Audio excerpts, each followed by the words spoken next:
একসময় এক ধনী লোকের সাথে এক মহিলার বিয়ে হয়েছিল। তাদের সন্তান না হলেও তারা বেশ ভালোভাবেই দিন কাটাচ্ছিল। একদিন হঠাৎ মহিলাটির বমি বমি ভাব ও মাথা ঘোরা শুরু হলে তার স্বামী ডাক্তারকে খবর দেয়।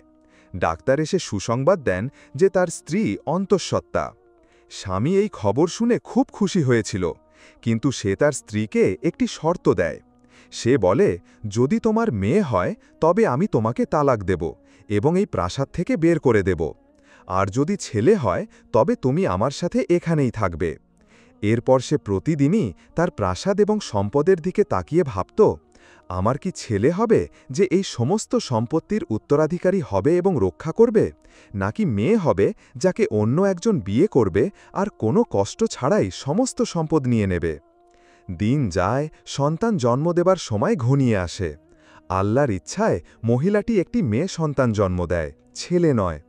এই খবর শুনে লোকটা রেগে যায় এবং তার স্ত্রীর কাছে গিয়ে বলে, আমি ছেলে চেয়েছিলাম আর তুমি মেয়ে জন্ম দিলে। স্ত্রী অবাক হয়ে বলে, এর জন্য আমার কি দোষ? এটা তো আল্লাহর ইচ্ছা, আমার তো এর ওপর কোনো হাত নেই। লোকটা বলে, আমি এসব কিছু শুনতে চাই না। আমি তোমাকে 1 সপ্তাহ সময় দিচ্ছি যাতে তুমি সুস্থ হতে পারো, তারপর তুমি এখান থেকে চলে যাবে। তখন স্ত্রী বুঝতে পারল যে তার স্বামী তাকে এবং তার সন্তানকে চায় না। তাই সে তার স্বামীর কাছে শহরের এক পাশে একটি ছোট বাড়ি কিনে দেবার অনুরোধ করে, যাতে সে তার মেয়েকে নিয়ে সেখানে থাকতে পারে। স্ত্রী সুস্থ হলে স্বামী তাকে এবং তার মেয়েকে সেই ছোট বাড়িতে নিয়ে যায়। সেখানে পৌঁছে সে বলে, আমি তোমার জন্য কিছু দিনের মতো প্রয়োজনীয় জিনিস কিনে দিয়েছি, এরপর থেকে আমার কাছে আর কিছু চাইবে না, কারণ আমি তোমাকে আর দেখতে চাই না। এই কথা বলে সে তাকে তালাক দিয়ে চলে যায়। মহিলাটি খুব দুঃখের সাথে কাঁদতে থাকে। তার কোনো আত্মীয় স্বজন ছিল না। যখনই কেউ তাকে বিয়ের প্রস্তাব দিত, সে তা প্রত্যাখ্যান করে বলত, আমার আর বিয়ে করার ইচ্ছা নেই, আমি শুধু আমার মেয়ের জন্য বাঁচব। সে একা তার মেয়েকে নিয়ে দিন কাটানো শুরু করে। দিন যায় আর মেয়েটি একটু একটু করে বড় হতে থাকে।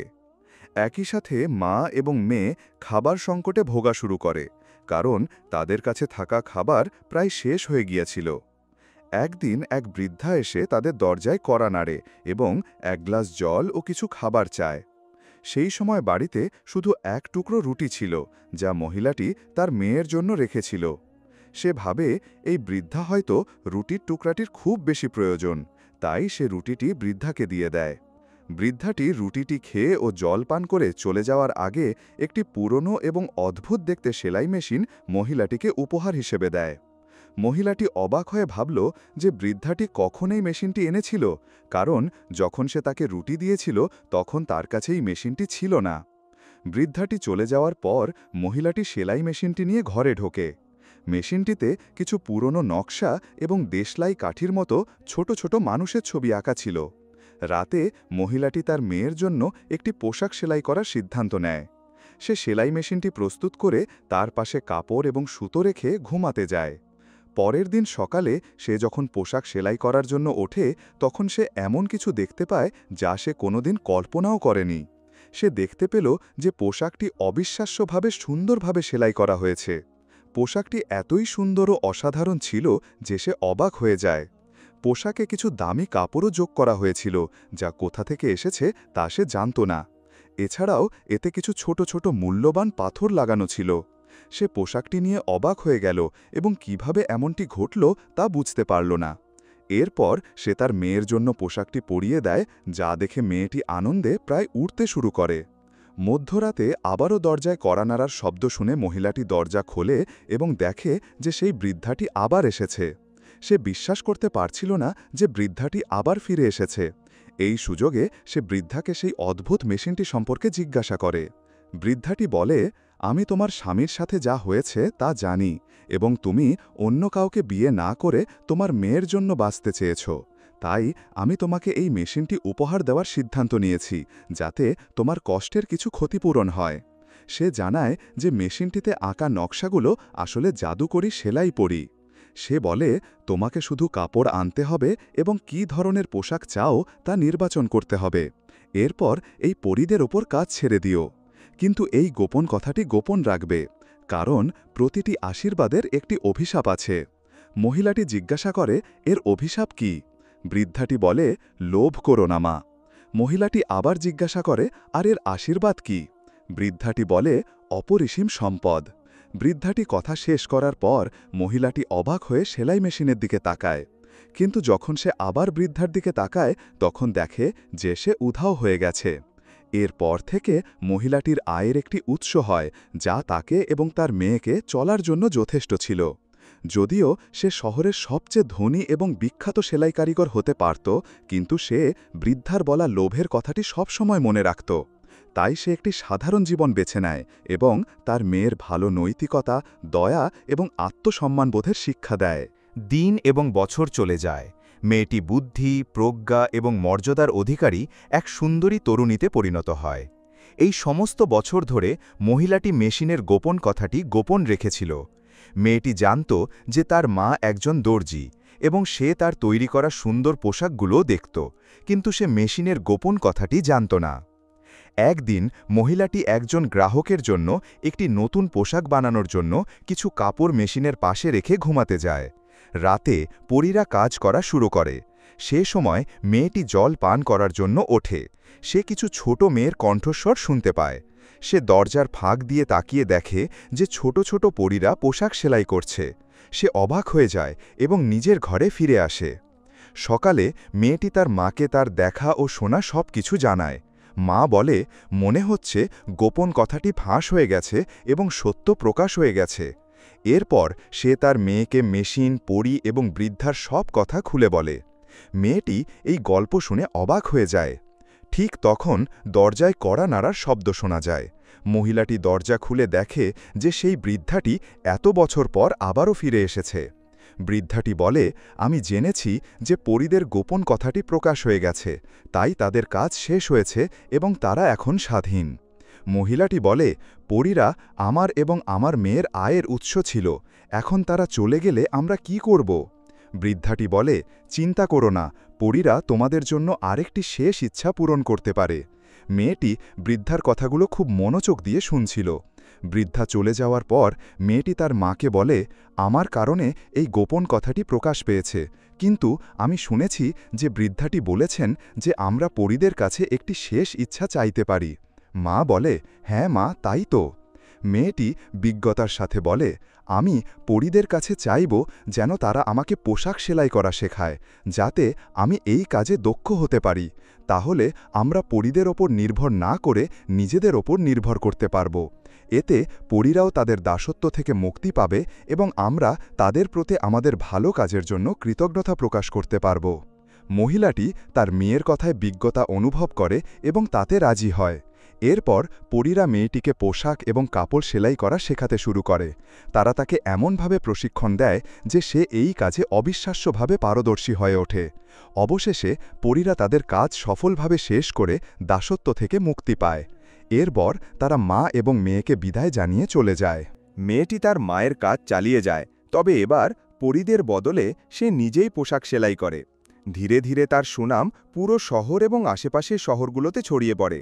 তার দক্ষতা এবং ভালো আচরণের জন্য সব জায়গা থেকে গ্রাহকরা তার কাছে আসতে থাকে। এমনকি রাজকুমারী এবং রানীরাও তার কাছে এসে পোশাক বানাতে শুরু করে। সে তাদের জন্য সুন্দর ও অনন্য পোশাক তৈরি করে। এর বিনিময়ে তারা তাকে অনেক টাকা এবং সোনা ও গয়নার মতো মূল্যবান উপহার পাঠাতে থাকে। দিন যায় এবং মেয়েটিও তার মা শহরের সবচেয়ে ধনী ব্যক্তিতে পরিণত হয়। তার সময়ের সেরা ফ্যাশন ডিজাইনার হিসাবে তার নাম উল্লেখ করা হতো। সে তার সম্পদ পাওয়ার পর ভালো কাজ করতে ভোলেনি। সে গরিব, অভাবী এবং পথিকদের জন্য একটি বিশেষ আশ্রয়কেন্দ্র তৈরি করে, যেখানে প্রত্যেকে তার প্রয়োজন মতো সব কিছু পেত। একদিন মা এবং মেয়ে গরিব ও অভাবী মানুষদের দেখতে গিয়েছিল। সে সময় মহিলাটি তার প্রাক্তন স্বামীকে গরিবদের মধ্যে দেখতে পায়। সে অবাক হয়ে জিজ্ঞাসা করে, আপনার কি হয়েছে, আপনি এখানে কিভাবে এলেন? সে তাকে চিনতে পারে না এবং বলে, আমি সম্পদের মোহে অন্ধ হয়ে গিয়েছিলাম এবং সব প্রিয়জনকে পেছনে ফেলে এসেছি, আর এখন এখানে এসেছি। তখন মহিলাটি তাকে বলে, তুমি আমাকে চিনতে পারোনি? আমি তোমার প্রাক্তন স্ত্রী, আর এ হলো তোমার মেয়ে।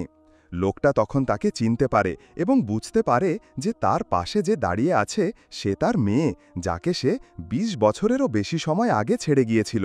সে কাঁদতে শুরু করে এবং তার সাথে কি ঘটেছে তা বলতে শুরু করে। সে বলে, ২০ বছরেরও বেশি আগে তোমাকে তালাক দেওয়ার পর আমি অন্য এক মহিলাকে বিয়ে করি। আমার স্বপ্ন ও আশা অনুযায়ী আমাদের একটি ছেলে হয়। আমি ভেবেছিলাম যে এই ছেলেই আমার নাম বহন করবে, আমার সম্পদ রক্ষা করবে এবং আমার বৃদ্ধ বয়সে আমার যত্ন নেবে। ছেলেটি বড় হওয়ার পর আমি তাকে আমার সমস্ত কাজের দায়িত্ব দিই, কিন্তু সময় যত যেতে থাকে আমি তার খারাপ আচরণ দেখতে পাই।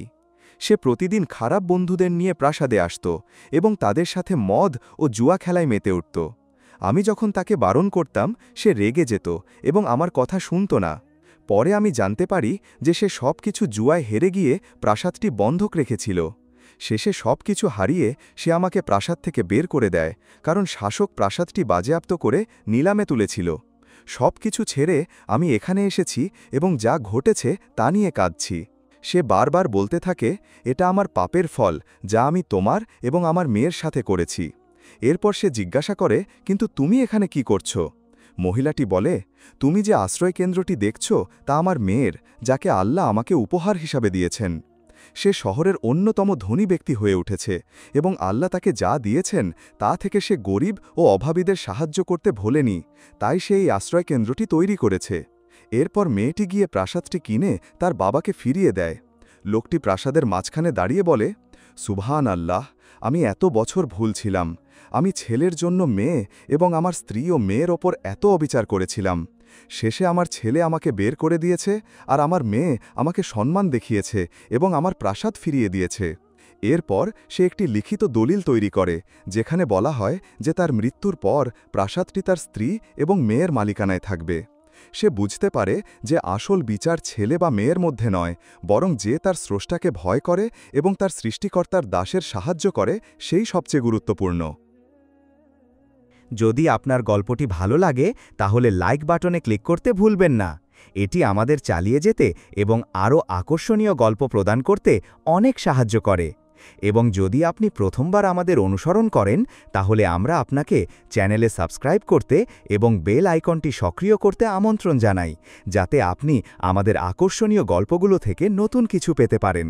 আমরা আপনার মন্তব্য পড়তে এবং আপনার সাথে যোগাযোগ করতে ভালোবাসি, তাই আপনার মতামত আমাদের সাথে শেয়ার করতে দ্বিধা করবেন না এবং মন্তব্যে আমাদের জানান আপনি কোন দেশ থেকে আমাদের অনুসরণ করছেন। এটি আমাদের খুব খুশি করে এবং আমাদের আপনার কাছাকাছি নিয়ে আসে। আমাদের সাথে থাকার জন্য ধন্যবাদ এবং